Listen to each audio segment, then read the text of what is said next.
Street bus, race cuts. Hello guys, welcome to British Cooking. So for today's video, I'm gonna show you how I make a street bus recipe. Super delicious. So this is my street bus. Here we go. So this is fresh cuts for today.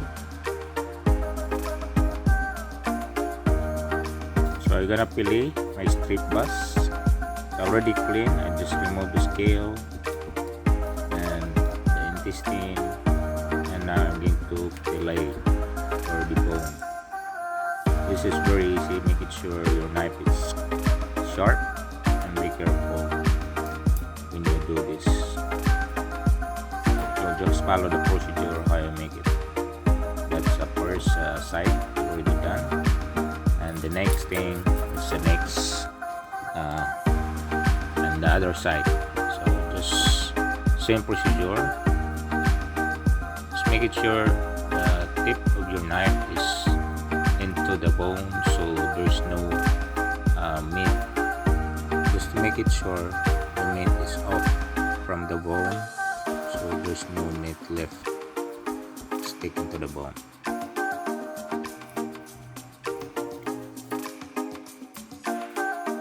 There you go. That's the perfect fillet. And after you fillet your fish, you cut into small pieces. So in this recipe, I use 2 strip bus, but you can use one. Around 5 centimeter thickness.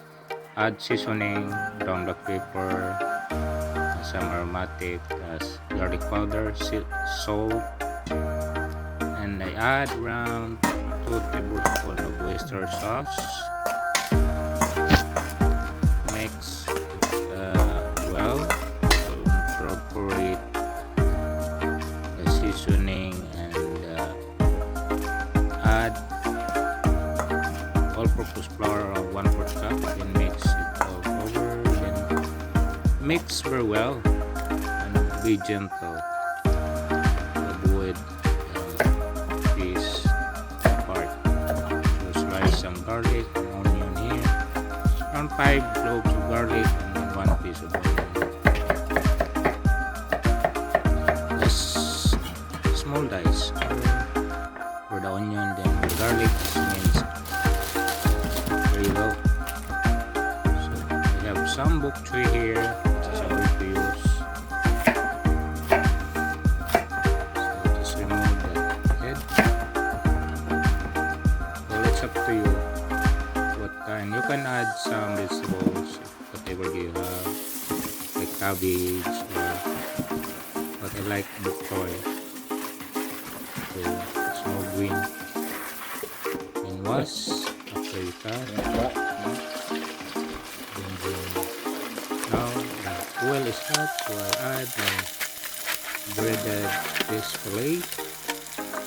Just fry for about 3 minutes, guys. Make it sure your oil is hot, so it will not stick to each other.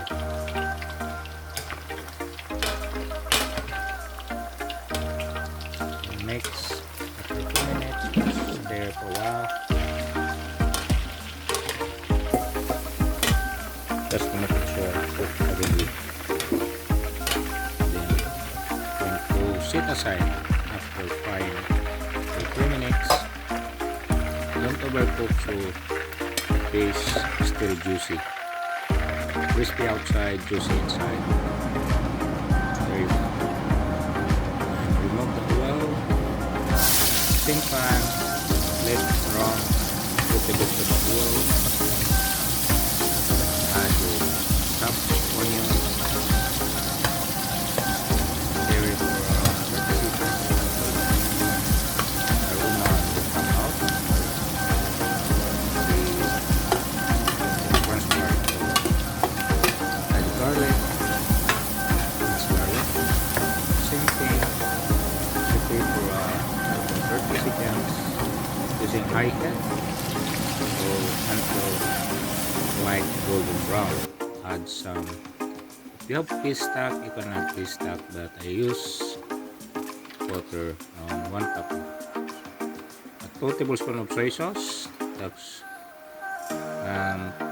around 2 tablespoons of oyster sauce.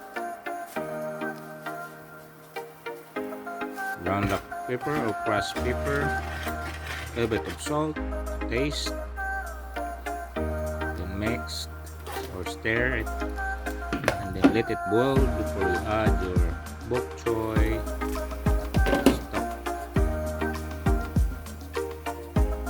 Cook for about 2 minutes, then add slurry.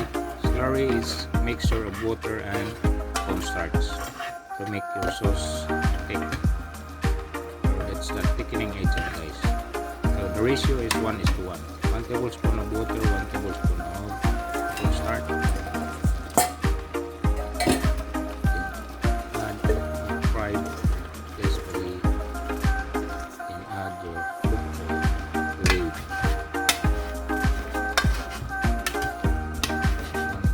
Toast for about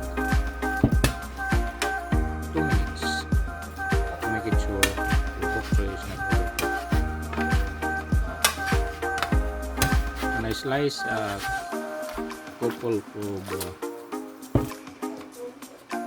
red and orange bell pepper just to add more flavor and color, guys, to be looks nice and more tasty.